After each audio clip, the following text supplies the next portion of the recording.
Thank you, Ingrid. Recording in progress. Welcome to this meeting of council. I'd like to welcome councillors who are here in person and all those present in the public gallery and observing online. Before we begin, I'd ask Councillor Burke to give the acknowledgement of country.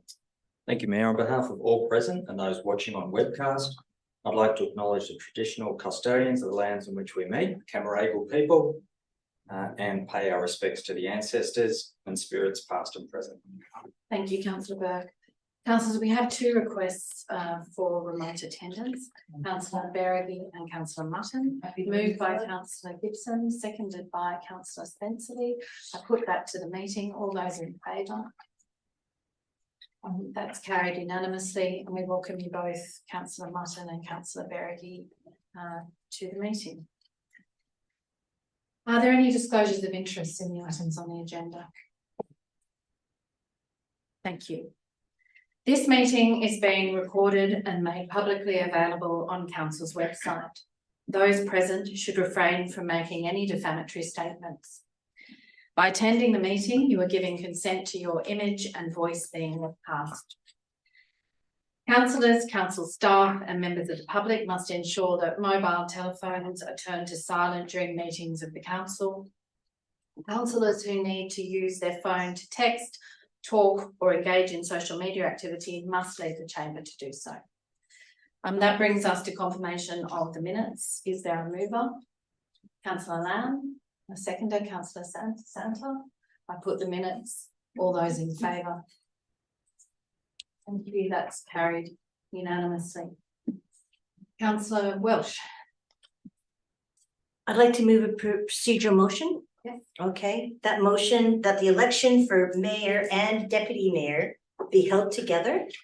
And number two, that the election be an open election by the showing of hands to demonstrate transparency. Thank you. Is there a seconder for that? Thank you, Councillor Lamb. Councillor Before Gibson, before we proceed with that, I have several matters of urgency, and I told residents who are watching at home that I was going to raise them. And I know if you would, Councillor Gibson, I will listen to you. We already have a motion on the floor of the chamber. If you would please take your seat. No, I'm just going to read it. No, I'm going to do it because I won't hear that. I think you might like this one. It's about 7 to 9 Selwyn Street, Wollstonecraft. And we have you can under the local government act, Councillor Gibson, councillor can raise. I'm calling you to order, and under clause 9.6 of the Code of Meeting Practice, when the chair is speaking, you are required to be silent. I'm asking you to take the seat. I will also bring to your attention that I am allowed to raise a matter of urgency not at whilst, any time. Not whilst there is a motion pending before the council. If you take your seat, I'll take your matters of urgency. I will take your matters of urgency when we have dealt with the motion that is currently on the floor. Oh, well, that was quite cute, Mayor, because I just told you that I had matters of urgency. Again, but anyway, our residents will be listening, and they'll be very disappointed. I'm sure I take my matters of urgency, Councillor Gibson, which relates to matters that. Councillor Gibson, I'm asking you to withdraw and apologise. You're imputing improper motives. I won't withdraw and apologise because and the reason being, I know the local government act back to front, and the matter of urgency can be raised at any time. Not at any time when there is a motion. I don't know how you sit and I don't know how you sit and matters of urgency are under clause 9.3b of the local government. A matter of urgency can be raised at any time. Not whilst there is an item of business. That is not true, Mayor. That is absolutely not true. Councillor Gibson. Again, breaking the rules, Mayor. It's very sad. Very sad day for democracy. And I'll let those residents who are watching now know that you wouldn't let their matters be raised. Repeatedly, and this is becoming a pattern of behaviour of bullying and harassment of the chair. And I will call you to order. You have the power here, and you are bullying me. You won't let me. You won't let me have my rights under the local government act. I will, and you will not abide by the chair of the meeting. So again, I ask you to take your seat. You're the one that bullies a man. No, it is shameful. Thank you. We now have a motion, councillors, before the meeting, moved by councillor Welsh and seconded by councillor Lamb, that the election for mayor and deputy mayor be held together and that the election occur by open voting. Is there any discussion? I put the councillor Berrigan, do you have your hand raised? Do you wish to speak to the, or no, was it councillor Mutton? Did you wish to speak to the motion? You're on mute. If you would unmute yourself. Thank you. You're on there. You're off mute. Did you wish to speak to the item, councillor Mutton? No, thank you, Mayor. I wish to speak. Councillor Gibson, you wish to speak to the motion? Thank you. Councillors, before this is one of the most important things that we do. And as everyone knows here, for the last 40 years, the community have elected the mayor, but the system's changed. But this is undoubtedly one of the most important decisions that we make. And I wanted to suggest that all nominees for the position of mayor and deputy be invited to speak to their nominations and take questions from councillors. We don't do anything without speaking to a motion, but here we are going into an election without even without the nominees even being given a chance to stand up in front of councillors and the community and those watching at home and say what they've done and why we should vote for them. I strongly, and I'm not saying that it's compulsory, I'm saying that the nominees be invited. And I did put this as a matter of urgency because it was a close vote at the meeting last week. Councillor Mutton was on a plane and couldn't vote. But I do think that I would urge anyone here that has put their hand up to nominate to just speak to the councillors and say why we should vote for you. I think that's democracy in action and democracy on display. Thank you. Are there any other speakers to the motion? I'll put them item. All those in favour? Those against? That's carried. So that now brings us to that item of business.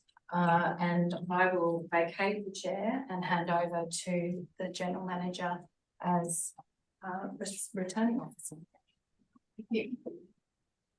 Thank you, Madam Mayor. I will now assume the role of chair and conduct the 2023 mayoral and deputy mayoral election. The election for mayor and deputy mayor must be conducted in accordance with clause 394 and schedule 7 of the Local Government General Regulation 2005. It has been resolved by council that the method of voting will be a show of hands, and each councillor is entitled to vote for only one candidate in each round of voting. For the position of mayor, I've received only one nomination. Given that there is only one nomination for the role of mayor, I declare that Councillor Baker is elected as mayor for North Sydney Council, as nominated by Councillors Santa, Welsh, Burke and Lamb. Congratulations.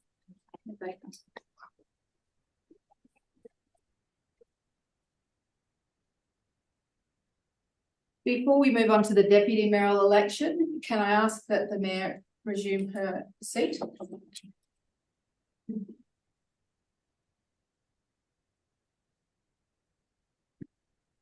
For the position of deputy mayor, I have received only one nominee, as nominated by Councillor Baker and Councillor Santa. That nominee is Councillor William Burke. As there is only one nomination, I declare Councillor Burke elected as Deputy Mayor for North Sydney Council for the coming year. Congratulations.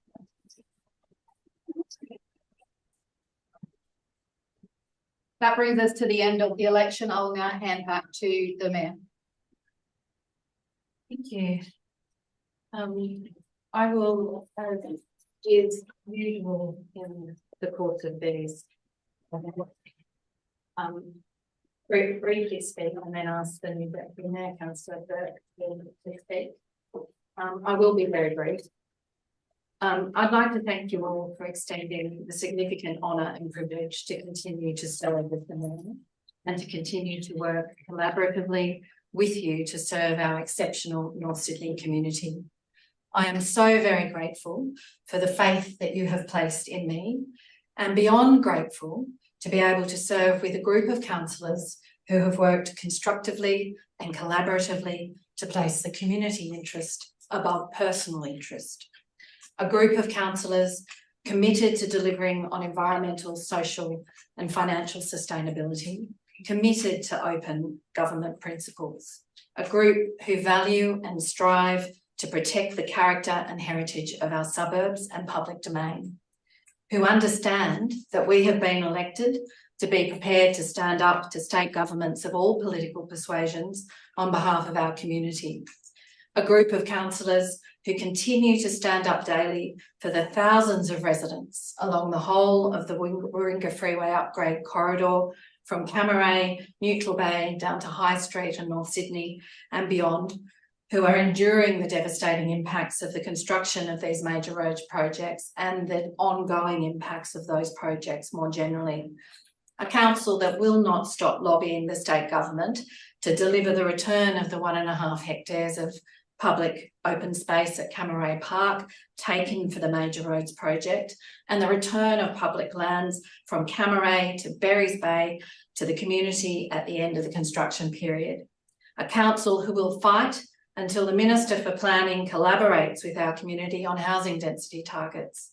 A council committed to continuing to deliver affordable housing projects to ensure the strength and diversity of our community, and that teachers, nurses, police, emergency service workers and council staff can afford to live where they work.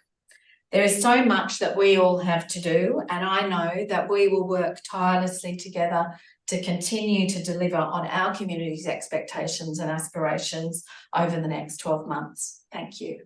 And so I'd like to call on Councillor Burke. Thank you, Mayor. Thank you for your ongoing work and for all of the councillors' ongoing work.